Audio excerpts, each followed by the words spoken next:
आप सभी को मेरा सादर नमस्कार। मैं अंकुश ठाकुर और आज हम पढ़ने जा रहे हैं 10वां एक इतिहास के 11वें अध्याय के बहुत ही एक इम्पोर्टेंट जो पार्ट है वो आधुनिकीकरण के रास्ते चीन के बारे में। तो इसमें जैसे कि आपने अभी तक देखा था कि किस प्रकार से जो चीन है वो विश्व के परिदृश्य में अर्थव्यवस्था में जो है एक बहुत ही अहम भूमिका निभाता है। चीन जिसकी जनसंख्या जो है वो विश्व में सबसे अधिक है, ठीक है, और भौगोलिक दृष्टि से भी एक विशाल देश है। और उसी के साथ से जो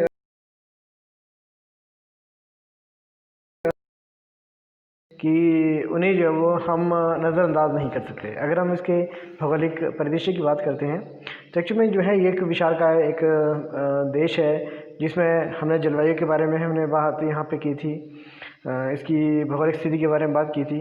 ओके, तो यहाँ पे 3 प्रमुख नदियाँ हैं, जैसे पीली नदी, ठीक है, इसको हवांग हो के नाम से भी जाना जाता है।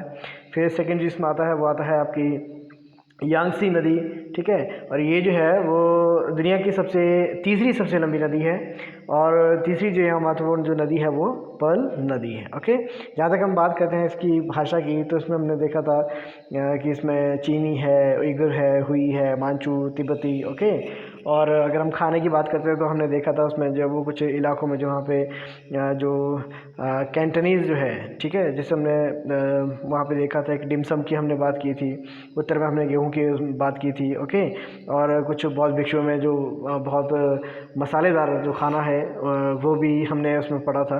ओके, और पूर्वी जो चीन था वो भी जो उसमें हमने देखा था कि वहाँ पे जो गेहूँ और चावल है वो ही खाए जाते थे।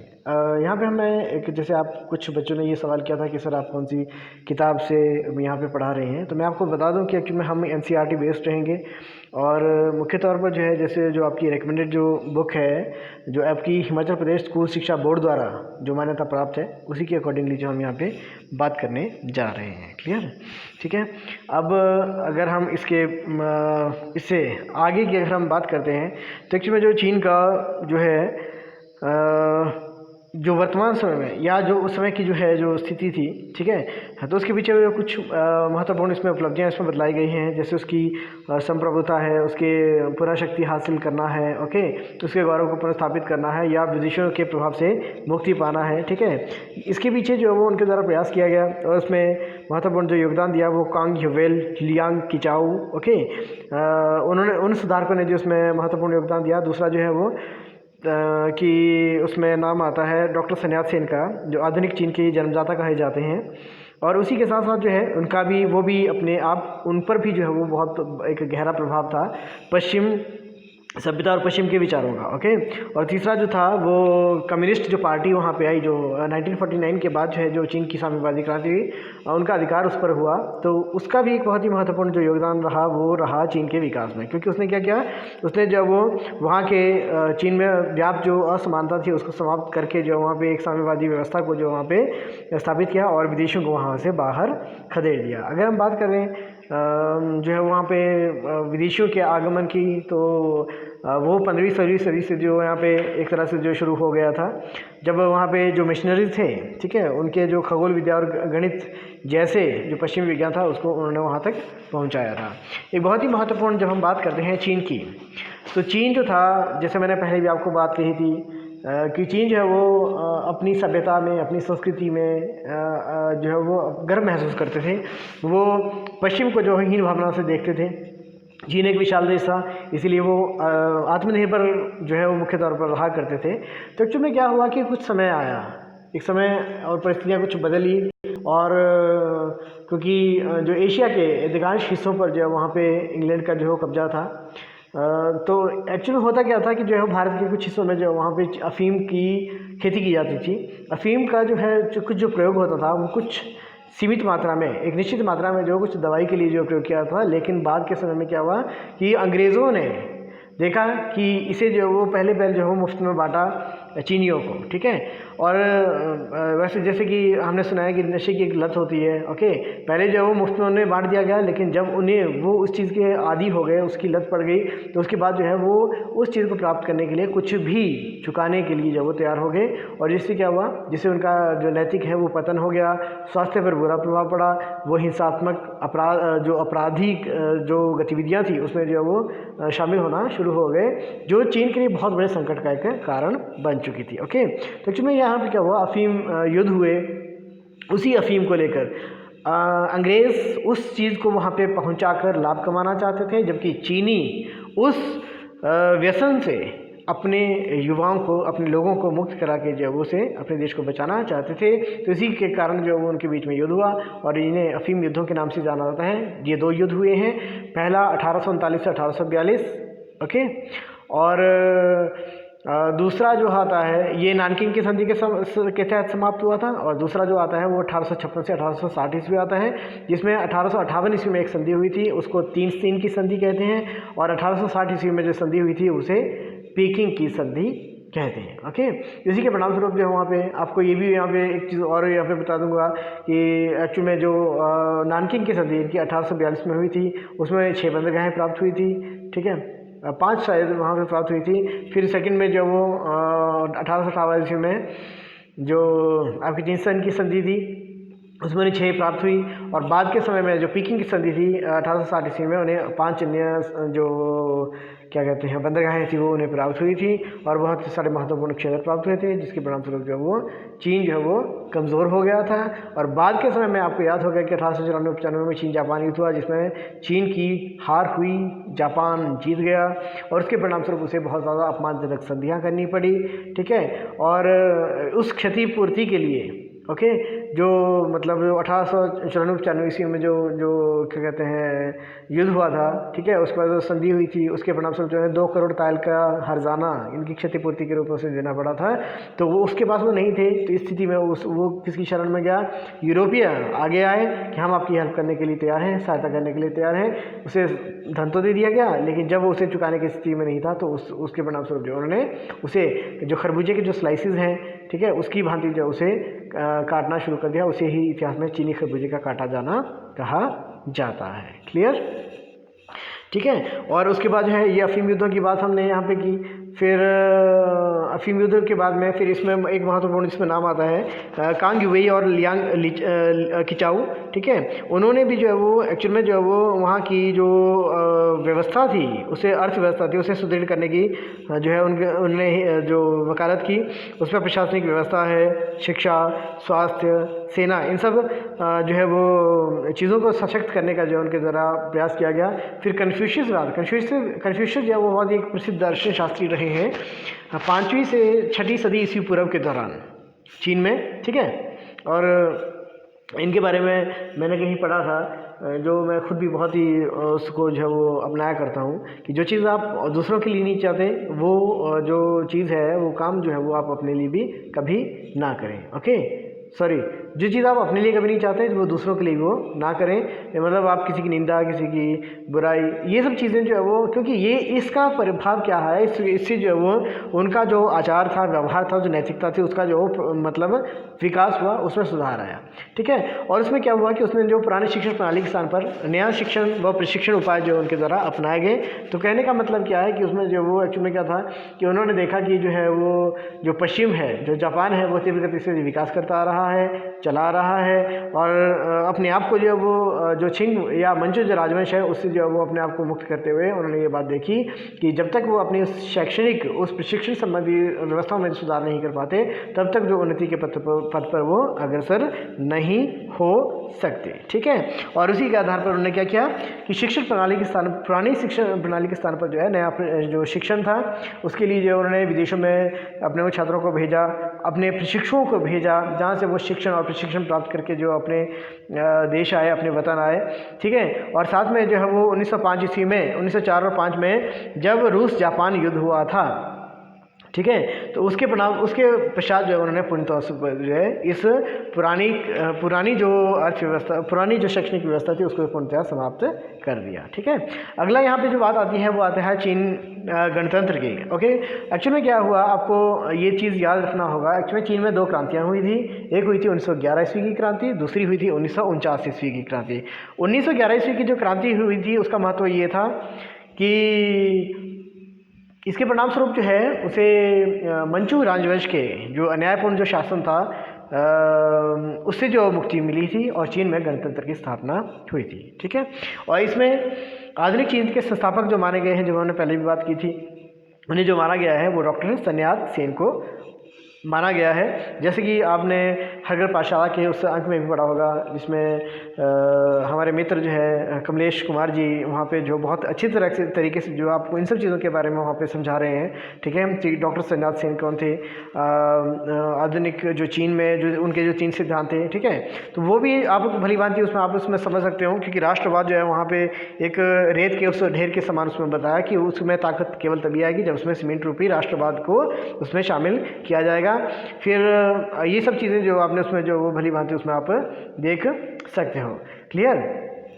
अब जो यहाँ पे हम बात करें कि ये गणतंत्र जो था, ठीक है, वो किस प्रकार से इसमें आया। जैसे कि हमने इसमें राष्ट्रवाद की बात की। ओके, फिर एक्चुअली में जो उसमें बहुत ही महत्वपूर्ण इसमें एक जो बात आती है, एक्चुअली में क्या हुआ था कि मंचू राजवंश और चीन में जो अधिकारों की व्यवस्था की बात करने के लिए वहाँ पे क्या हुआ था, 4 मई 1919 ईस्वी को 4 मई का आंदोलन हुआ था, जिसमें शिक्षक और समुदाय जो छात्र वर्ग थे उन्होंने बहुत सारी अपनी लोकतांत्रिक अधिकारों को लेकर जो अपनी मांग रखी थी। ठीक है। और वो विशेष तौर पर जो है वो क्या हुआ था कि 1919 ईस्वी में जब प्रथम विश्व युद्ध की समाप्ति हुई थी, तो उसके परिणाम स्वरूप जो है बहुत ज़्यादा कुछ मतलब अन्यायपूर्ण कार्रवाई जैसे वो चीन को भी सहन करनी पड़ी थी। मैं आपको ये बता दूं कि एक्चुअली प्रथम विश्व युद्ध हुआ था 1914 से 1918, दूसरा हुआ था 1939 से 1945। प्रथम विश्व युद्ध में हालांकि जो चीन था वो सहयोगी था मित्र राष्ट्रों का, जो विजयी भी हुए थे, लेकिन उसके बावजूद भी उसके जो है बहुत सारे अधिकारों को जो है अधिकारों से जो है वो चीन को ही वंचित होना पड़ गया था। ठीक है। जिस चीज़ का विरोध किया, जिस चीज़ का विरोध हुआ, और उसी प्रकार से जो मतलब एक प्रदर्शन जो हुआ था वो 4 मई 1919 को हुआ था, और उसी के परिणाम स्वरूप जो है वहाँ पे जैसे हम बात करते हैं कि उसमें बहुत सारी जैसे लोकतंत्र है, ठीक है, राष्ट्रवाद है, उसको बचाने की जो है वहाँ पे मांग की गई। और इसी दौरान जो है आपको याद होगा कि 1917 ईस्वी में रूस की समाजवादी क्रांति भी हुई थी, रूसी क्रांति भी हुई थी। ओके। और उस रूसी क्रांति का प्रभाव ये पड़ा कि उसका समाजवाद की उस व्यवस्था को जो है वहाँ पे उसके पड़ोसी जो मुल्क था इनकी चीन पर भी उसका प्रभाव होना शुरू हुआ। और वहाँ पर जो है 1921 ईस्वी में जो चीन में जो साम्यवादी जो पार्टी है उसकी जो स्थापना जो वो हो गई थी। उसके बाद की भी आपको व्यवस्था याद होगी कि एक्चुअली कि वहाँ पे क्या हुआ था कि योद्धा सामंत था, उसका नाम था आई थिंक डुआन किरोई, वो और दूसरे जो थे वो थे डॉक्टर sun yat-sen। वो जो वो समानांतर एक दूसरे मतलब एक सरकारों का जो वहाँ पे दो सरकारें लगातार वहाँ पे काम कर रही थी। तो दोनों को पुनर्गठित करने के लिए, संगठित करने के लिए जो डॉक्टर sun yat-sen द्वारा प्रयास किए गए, जो सफल जब नहीं हुए तो अंततः जो है उन्हें बहुत आघात पहुंचा, और जिसके कारण जो उनकी एक मित्र के यहाँ जो वो मृत्यु भी हो गई। और उनके जो उत्तराधिकारी बने वो बने चांग काई शेक। ठीक है। चांग काई शेक ने क्या किया, उन साम्यवादियों को, साम्यवादी आपने ध्यान रखना जो डॉक्टर sun yat-sen थे उनके उत्तराधिकारी जो है चांग काई शेक थे। चांग काई शेक जो वो वहाँ पे उदारवादी माने गए हैं।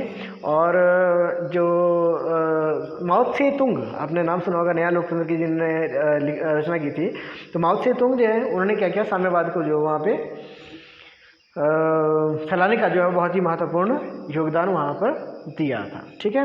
अब मैं आपको यहाँ पे ले चलता हूँ जहाँ पे क्योंकि बहुत सारे बच्चे ये बोल रहे हैं कि सर आप करवा तो रहे हैं लेकिन कहाँ से करवा रहे हैं, तो इसके लिए जो मैं आपको क्या करूँगा, आपको जो है वो उस कंटेंट में भी ले जाऊँगा जो आपकी किताब से दिया गया है। ओके, ये वो आपकी किताब है जिससे हम जो वो पढ़ रहे हैं। ओके, और इसी किताब के माध्यम से आप 223 पेज पे देख सकते हो, इसमें परिचय की बात हम इसमें करते हैं। तो ये वो देखिए, चीन विशालकाय देश है। ओके, चीन आप इसमें देख सकते हो, ठीक है। और इसमें जो है वो इसमें मुख्य तौर पर जो वो 3 प्रमुख नदियां हैं। पीली नदी, जिसको हवांग को पीली रेणु बहा कर लाती है, इसलिए उसे पीली नदी कहा जाता है। यांगसी या यांगसी क्यांग, ठीक है। ये जो दुनिया की सबसे मतलब तीसरी सबसे लंबी नदी है। और पर नदी जो है वो ये है देखिए आपका चीन। ओके, अब इसमें देख सकते हो, इसमें ये वो चीन है। ओके, तो इस को लेकर जो है यहाँ पे जो वो सारे के सारा जो है आप देख सकते हो, ये यहाँ पे ये मंचूरिया है। ओके, ये वो कोरिया है। जब हम बात करते हैं, देखिए ये जापान है। ओके, ये जापान है। अब आप इसमें देखोगे कि इसमें किस प्रकार से जो वो चीन है, और ये मंगोलिया के ऊपर कोई जो आपको जगह दिख रही है, ये वाली, ये सारी की सारी जो रूस की है। ओके, तो ये देखोगे आप कि इस प्रकार से जो वो इन दोनों के जो हित हैं वो कहाँ पे हैं। अब हम रूस और चीन की बात करते हैं तो हम इसमें देख सकते हो कि इसमें जापान, देखिए जापान के सामने कोरिया। ओके, कोरिया, अब देखोगे कि आप चीन जापान के बीच में जो आपका ये कोरिया का क्षेत्र है। ओके, अगर हम रूस और जापान की बात करें तो वहाँ पे वो मंचूरिया का महत्वपूर्ण क्षेत्र है। तो यही उनके जो मुख्य तौर पर इनके बीच संघर्ष का और तनाव का जो मुख्य तौर पर कारण रहा था। क्लियर, ठीक है। अब देखिए यहाँ पे हम वही आप यहाँ पे फिर से देख सकते हो कि यहाँ पे हिरोशिमा की यहाँ पे उसमें बतलाई गई है। ओके, और ये नागासाकी, यहाँ पर ही जो वो 6 अगस्त को हिरोशिमा में और 9 अगस्त को जो वो नागासाकी में परमाणु बम गिराए गए थे। क्लियर। और 4 द्वीपों की अगर हम बात करते हैं तो यहाँ पे देखिए ये होन्शु है, ठीक है, ये शिकोक्यू है मुख्य तौर पर, ये आपका क्योशु है। ओके, तो ये जो है वो, और ये आपका होक्काइडो है। ठीक है, ये 4 वो द्वीप हैं जो मुख्य तौर पर जो है वो इसके प्रमुख द्वीपों में शुमार थे। ओके, अब हम यहाँ जो बात करते हैं तो ये वो फिर से वही सब चीज़ें इसमें आती हैं। यहाँ पे सब चीज़ें अभी क्लियर होने बाकी है। अब यहाँ पे आप देख सकते हो कि इसमें जो मुख्य तौर पर इसमें भाषाएं इसमें दी गई हैं, उइगुर हुई, मांचू, तिब्बती। ओके, और उसके बाद अगर हम अभी ये जापान के बारे में है, जापान,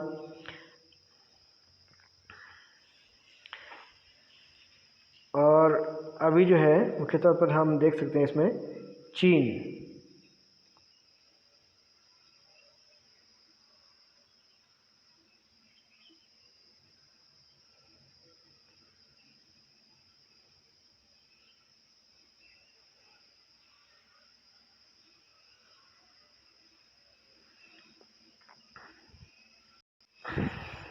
ओके, अब हम यहाँ पे चीन की वही बात कर रहे हैं कि एक्चुअली चीन ने अपनी उस खोए हुए उस प्रभाव को, उस संप्रभु, उस गौरव को जो है प्राप्त करने का जो पुनर्प्राप्त किया था, उसमें जैसे हमने ये बात की थी, उसमें कांग जो युवेल है,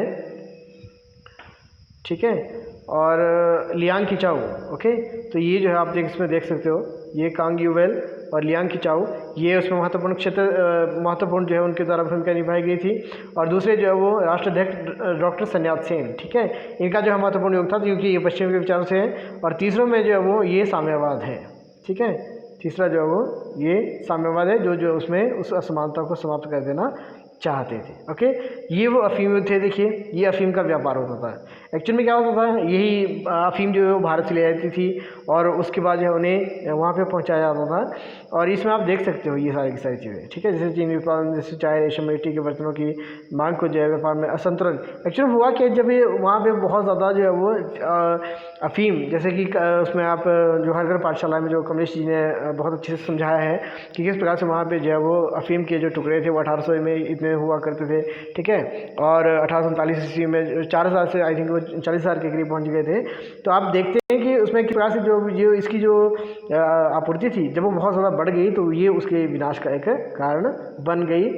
और उसके बाद जो है वो कांगी हुई और लियांग किचाऊ ने उन्होंने क्या किया, जो वो उसे सुदृढ़ करने की व्यवस्था की, जो है वो हिमाकत की। ठीक है, और उसके बाद क्योंकि उसमें एक उदाहरण ये भी दिया गया था कि उसमें जो है वो एक भारत का उदाहरण दिया गया था कि भारत जो है कंपनी के हाथों जो वो बर्बाद हो चुका था। तो ये वो फिर जो वो ये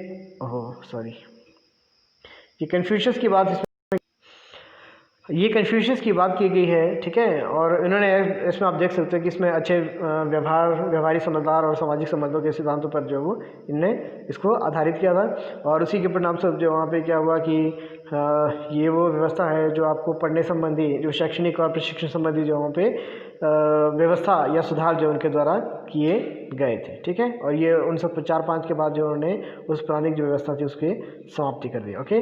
उसके बाद जो है हम बात करते हैं यहाँ पे जैसे मंचू सरकार, तो 1911 ईस्वी में क्या हुआ, मंचू साम्राज्य का जो शासन था उसका अंत कर दिया था।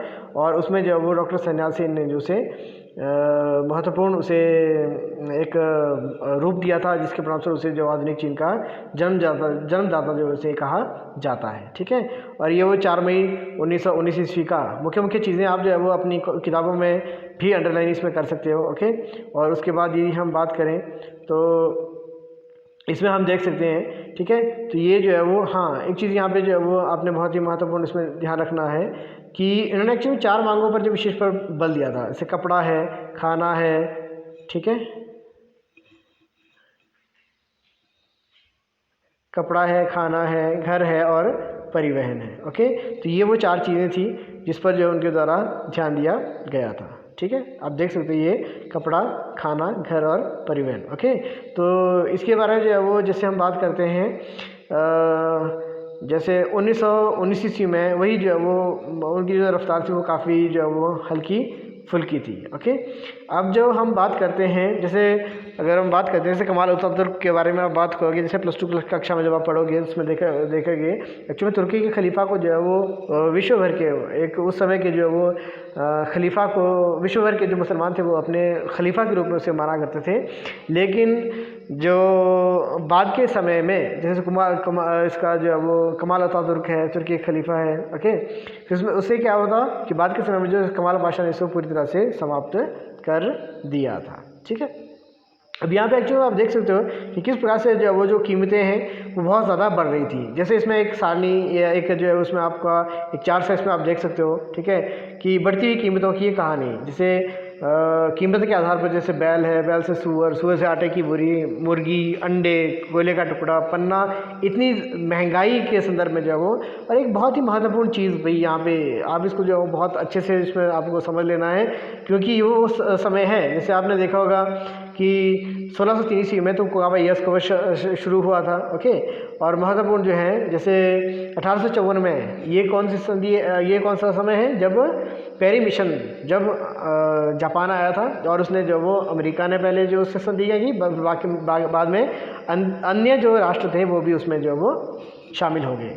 1868 में मेजी पुनर्स्थापना जो मुत्सुहितो ने किया था, ठीक है। 1872 ईस्वी में अनिवार्य शिक्षा व्यवस्था जो जापान में हुई थी। मेजी संविधान 1889 ईस्वी में। चीन जापान युद्ध 1894 में। रूस जापान 1945 में, ठीक है। और पहला विश्व युद्ध 1418 सभी पुरुषों को अधिकार चीन पर जो वो जापान का हमला, ये आई थिंक 1937 होना चाहिए, ओके। 1931 में भी कुछ हुआ था, लेकिन 1937 में इसको माना जाता है जब जो है वहाँ पे उदारवादी और साम्यवादी इकट्ठे हो गए थे, ओके। तो ये सारी की सारी चीज़ें आप इसमें देख सकते हो, ओके। तो अगर हम चीन की बात करते हैं तो इसमें शिंग राजवंश 1911 ईस्वी तक उनका शासन रहा। फिर उसमें 2 महत्वपूर्ण युद्ध हुए, पहला 1839 से 1842, दूसरा 1856 से 1860, ये 2 अफीम युद्ध हो गए, ठीक है। और 1912 ईस्वी में क्या हुआ था, एक्चुअल में जो डॉक्टर सन्यात सेन थे उन्होंने राष्ट्राध्यक्ष के पद से जो वो त्याग पत्र दे दिया था, क्योंकि वहाँ पर जो है उनका नाम था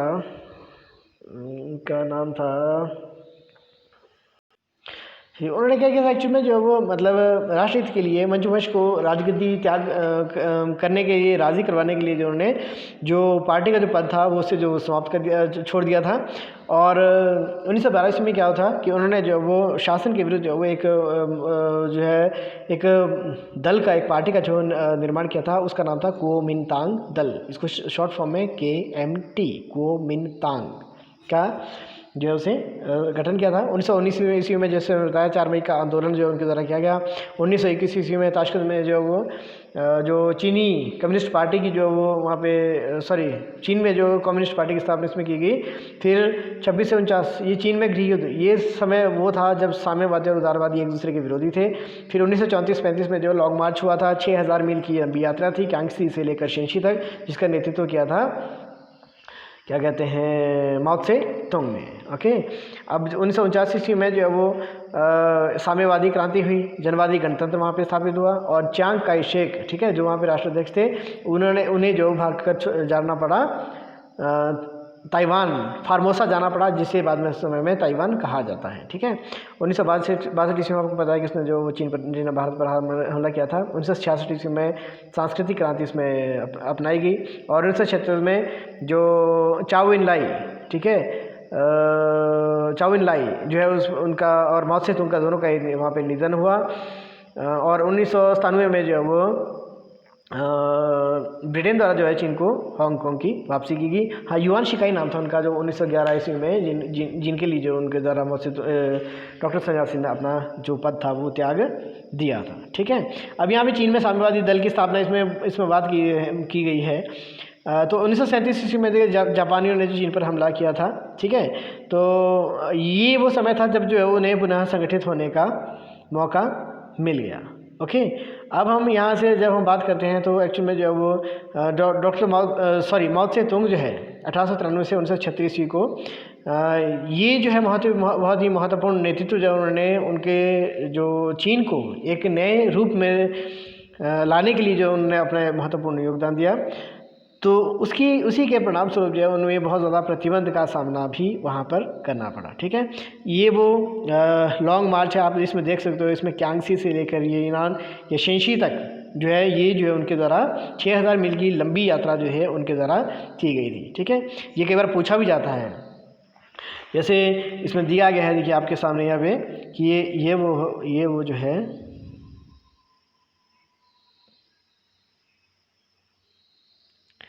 यहाँ पे आप देख सकते हो, ये लॉन्ग मार्च है। ठीक है, 1934-35 में 6000 मील का मुश्किल जो है सफ़र हुआ था और इसमें बहुत सारे जो साम्यवादी थे वो मारे गए थे। ठीक है, ये जो वो एक अन्य तस्वीर इसमें बतलाई गई है, जो उसमें लॉन्ग मार्च के दौरान जो है लॉन्ग मार्च के पश्चात जो है वहाँ पे उसे जो है वो एक कृषि क्षेत्र के रूप में विकसित करने के लिए जो उनके द्वारा प्रयास किया गया था। नया लोकतंत्र जो है आपको याद होगा, जैसे पीपल्स रिपब्लिक ऑफ चाइना की सरकार जो है 1949 ईस्वी में इसमें जो है वो उसका गठन हुआ था और उन्हें नया लोकतंत्र जो है डॉक्टर माओ त्से तुंग द्वारा लिखा गया है। ये उस पर आधारित थी और ये सर्वहारा की जो तानाशाही है इसे जो उसमें शामिल किया गया है। और ये आप देख सकते हैं इसमें अलग से यहाँ पर इस चीज़ का जो है वो इसका अर्थ भी बतलाया गया है। ठीक है, और जिसमें जो मुख्य तौर पर इसमें ये है कि अमीर वर्ग की जो दमनकारी सरकार को जो है श्रमिक वर्ग की क्रांतिकारी सरकार प्रतिस्थापित कर देगी और मौजूदा अर्थ में अधिनायक तंत्र नहीं होगा। क्लियर? ठीक है, हाँ, एक चीज़ और यहाँ पे इसमें बताता हूँ, जैसे हमने बात की थी 1934-35 में लंबी यात्रा थी। 1958 ईस्वी में क्या हुआ, वहाँ पर एक लंबी छलांग इसमें आई। ठीक है, ये जो है वो एक प्रयास था तीव्र औद्योगिकरण के लिए। वहाँ पे क्या हुआ कि हर घर के पीछे वहाँ पे जो है वो एक इस्पात होता है, स्टील, ओके, इस्पात की भट्टियाँ वहाँ पे स्थापित की, लेकिन ये गुणवत्ता के हिसाब से सही नहीं था। लेकिन कुल मिलाकर एक औद्योगिकरण के क्षेत्र में जो है बहुत ही एक निर्णायक जो कड़ी थी वो स्थापित हुई थी। फिर उसके बाद जो है वहाँ पे ग्रामीण इलाकों में ज़मीन इकट्ठे मलिकाना उनको दिए गए, उसे जो है वो वहाँ पर कहा गया था कम्यून। ओके, इस प्रकार से एक चीज़ जो है वो आपको यहाँ पे और इसमें बतलाता हूँ। यहाँ पे साम्यवाद का अर्थ क्या था, वहाँ पे निजी स्वामित्व का कोई औचित्य नहीं है। वहाँ पे ना भूमि पर ना जो उद्योग हैं उन पर जो है वो किसी प्रकार का निजी स्वामित्व है, बल्कि समस्त जो अर्थव्यवस्था के जो महत्वपूर्ण जो बिंदु हैं, पहलू हैं, उस पर जो वो किसके अधीन रहा करती थी, वहाँ पर वो रहती थी समाज यानी कि सरकार शासन के नियंत्रण में। ओके, अब यहाँ पे जहाँ हम बात करते हैं, जैसे समाजवादी व्यक्ति जो माओ त्से तुंग द्वारा जो उसमें बनाई गई, उसमें पितृभूमि, जनता, काम, विज्ञान और जन संपत्ति को जो है उसमें समाजवादी व्यक्ति के जो उसमें श्रेणी में उसमें रखा गया। ओके, अब यहाँ पे क्या हुआ कि एक्चुअल में जो वो एक बहस छिड़ गई। ठीक है, और वो क्या थी, इसमें दो तरह की विचारधाराएँ थी। एक थी समाजवादी व्यक्ति की जो है इच्छुक माओवादियों, और दूसरा जो है वो विचारधारा। विचारधारा कौन सी है? समाजवादी या साम्यवाद वाली। ओके। और दूसरा जो है इसमें महत्वपूर्ण जो इसमें आता है तो वो एक आपने ये समझ लेना है कि एक जो है जिसे विकासात्मक किया उसमें परिवर्तनवादी, और दूसरा जो है वो विचारधारावादी। ठीक है। कहने का मेरा भाव ये है कि एक्चुअल में जो है वो कुछ चीज़ों को आपको जो है उसमें एक चीज़ छोड़ना पड़ेगा, क्योंकि हम किसी तरह से अगर विचारधारा के आधार पर अगर हम एकजुट हो देंगे तो कहीं ना कहीं जो है वो कुछ अन्य मामलों पर जो है हमारा उसमें जो है वो सहमति या हित जो है वो नहीं हो सकता। और इसी दौरान से क्या हुआ कि 1965 में छेड़ी गई महान सर्वहारा क्रांति इसी जो है वो संघर्ष का नतीजा थी, क्योंकि ये दोनों विरोधी जो पक्ष थे ना, ठीक है, एक एफिशिएंसी पर बात करती थी, दक्षता पर बात करती थी, दूसरी करती थी विचारधारा पर। ठीक है। तो 1965 ईस्वी में क्या हुआ कि इसे जो है वो सर्वहारा क्रांति जो है वो इसी संघर्ष का नतीजा था, उसे नाम दिया गया, जिसमें पुरानी संस्कृति, पुराने रीति रिवाजों, पुरानी आदतों के खिलाफ जो है वो अभियान छोड़ने के लिए रेड गार्ड्स, लाल सेना जो वहाँ पे मुख्य तौर पर वहाँ पे संगठित की गई। हालांकि इसका जो मूल प्रारूप था वो आपका लॉन्ग मार्च के दौरान ही जो है वो एक प्रकार से शुरू हो गया था। फिर 1978, ठीक है, जैसे हमने पहले बात की थी 1970 के दशक था, उसमें जो है वो बहुत सारे परिवर्तन हुए। इसमें जो महत्वपूर्ण जिसमें बात आती है वो आती है तंग शियाओपिंग, इनको देंग जियाओपिंग भी कहते हैं। उन्होंने क्या किया? उन्होंने जो वो समाजवादी जो अर्थव्यवस्था थी उसकी जो है वो वहाँ पे शुरुआत की थी, और उन्होंने कहा था, उनका था कि विज्ञान, आप यहाँ पे इसको नोट भी कर सकते हो, जैसे विज्ञान है, उद्योग है, कृषि और रक्षा का विकास है। ओके। ये सब जो चीज़ें थी उसके बहुत ही जो है उन्होंने उसका आधार माना था।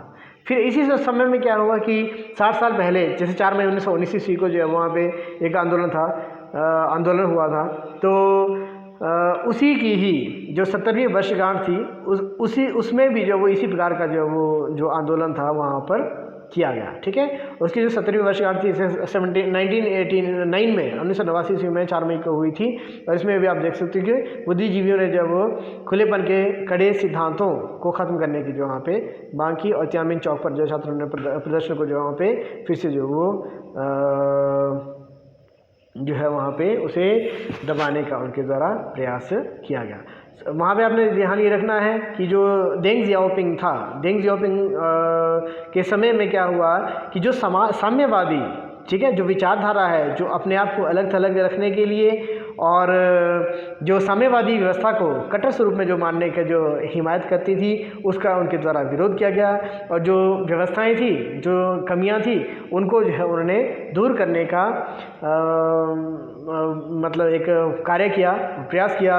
और कुल मिलाकर यदि मैं ये कहूँ कि उन्होंने उन सारी व्यवस्थाओं को हटा दिया जो साम्यवाद से प्रभावित थी।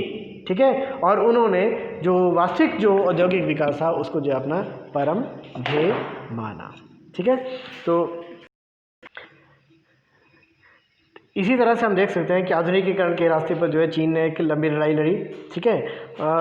और उसे जो अफीम युद्धों का सामना करना पड़ा, फिर चीन जापान युद्ध का सामना जो है वो शिकार हुआ, और उसके बाद जो है चीन ने अपने आप को मजबूत करने का प्रयास किया, और 1911 ईस्वी की चीनी क्रांति हुई, वहाँ पे चीन में गणतंत्र की स्थापना हुई। फिर डॉक्टर sun yat-sen ने एक बहुत ही महत्वपूर्ण भूमिका अदा की। उसके बाद अगर हम बात करते हैं तो चियांग काई शेक, ठीक है, बहुत ही मतलब एक शक्ति के रूप में वहाँ पे उभरे, लेकिन उन्होंने साम्यवादियों को कुचलने का प्रयास किया, और साम्यवादियों में से माओ त्से तुंग के नेतृत्व में जो बहुत शक्तिशाली ये हो गए, और उन्हीं के परिणामस्वरूप जो है 1949 ईस्वी की साम्यवादी क्रांति हुई, जिसके परिणामस्वरूप जो है जो सत्ता जो संभाली थी वो माओ त्से तुंग और चाओ इन लाई ने इसमें संभाली थी, और जो चियांग काई शेक थे उन्हें जो वहाँ से भागकर जो वो फार्मोसा या ताइवान जाना पड़ा था। ठीक है। तो मुझे उम्मीद है कि आपको ये समझ आएगा। समझ नहीं आए तो आप मुझे कमेंट बॉक्स में भी लिख सकते हो, और इसे जो वो बार बार सुने, समझे। आपको थोड़ा सा मुश्किल ज़रूर लगेगा, लेकिन ये पूरी तरह से NCERT बेस्ड है, आपकी बुक के अकॉर्डिंगली है, तो कृपया इसे समझें, अच्छे से समझें, और जो है आपको जो है इसे आपको ये समझ आ जाएगा, और पसंद आए तो इसमें आप लाइक और कमेंट ज़रूर करें। इसी के साथ जय हिंद, जय भारत।